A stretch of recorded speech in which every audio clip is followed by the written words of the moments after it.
Oke, ini lanjutan dari pembacaan Kitab Mormon, satu kesaksian lagi tentang Yesus Kristus. Saat ini kita sudah berada di 2 Nefi pasal yang ke-9, di ayat yang ke-23 dan seterusnya. Ini berbicara mengenai perintah-perintah Allah, bagaimana kita bisa menerima keselamatan kekal yang Dia janjikan, dan korban tebusan Yesus Kristus berlaku bagi keselamatan kita. Oke, di ayat yang ke-23. Dan Dia memerintahkan semua orang bahwa mereka mesti bertobat dan dibaptis dalam namanya, memiliki iman yang sempurna, ya, kepada yang kudus dari Israel, atau mereka tidak dapat diselamatkan di dalam kerajaan Allah. Dan jika mereka tidak akan bertobat dan percaya pada namanya dan dibaptis dalam namanya dan bertahan sampai akhir, mereka mesti dilaknat. Karena Tuhan Allah yang kudus dari Israel telah memfirmankannya. Jadi syarat-syarat pertobatan, langkah-langkah pertobatan, yaitu kita perlu menaruh iman kepada Allah dan Yesus Kristus. Ya, kemudian kita bertobat dari dosa-dosa kita, kemudian kita perlu dibaptis, ya. Kemudian kita perlu menerima karunia Roh Kudus. Kita akan memiliki hati yang baru, kita memiliki roh yang baru.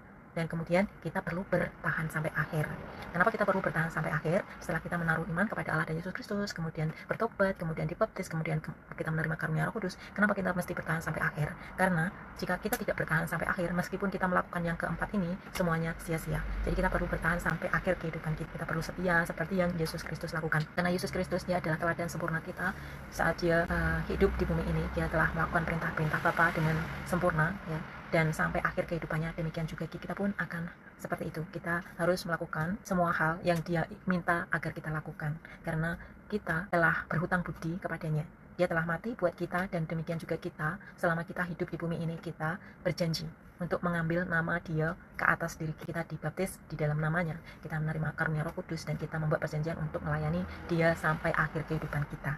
Setelah itu kita akan menerima janji-janji yang Dia sudah berikan buat kita, yaitu kehidupan kekal bersama Dia, bersama Bapa Surgawi dan keluarga kita untuk selama-lamanya. Oke, ini lanjutan dari pembacaan Kitab Mormon, satu kesaksian lagi tentang Yesus Kristus. Saat ini kita sudah berada di 2 Nefi pasal yang ke-9, di ayat yang ke-23 dan seterusnya. Ini berbicara mengenai perintah-perintah Allah, bagaimana kita bisa menerima keselamatan kekal yang Dia janjikan, dan korban tebusan Yesus Kristus berlaku bagi keselamatan kita. Oke, di ayat yang ke-23. Dan Dia memerintahkan semua orang bahwa mereka mesti bertobat dan dibaptis dalam namanya, memiliki iman yang sempurna, ya, kepada yang kudus dari Israel, atau mereka tidak dapat diselamatkan di dalam kerajaan Allah.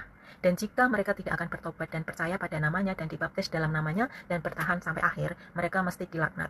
Karena Tuhan Allah yang kudus dari Israel telah memfirmankannya. Jadi syarat-syarat pertobatan, langkah-langkah pertobatan, yaitu kita perlu menaruh iman kepada Allah dan Yesus Kristus. Ya, kemudian kita bertobat dari dosa-dosa kita, kemudian kita perlu dibaptis, ya. Kemudian kita perlu menerima karunia Roh Kudus. Kita akan memiliki hati yang baru, kita memiliki roh yang baru. Dan kemudian kita perlu bertahan sampai akhir. Kenapa kita perlu bertahan sampai akhir? Setelah kita menaruh iman kepada Allah dan Yesus Kristus, kemudian bertobat, kemudian dibaptis, kemudian kita menerima karunia Roh Kudus. Kenapa kita mesti bertahan sampai akhir? Karena jika kita tidak bertahan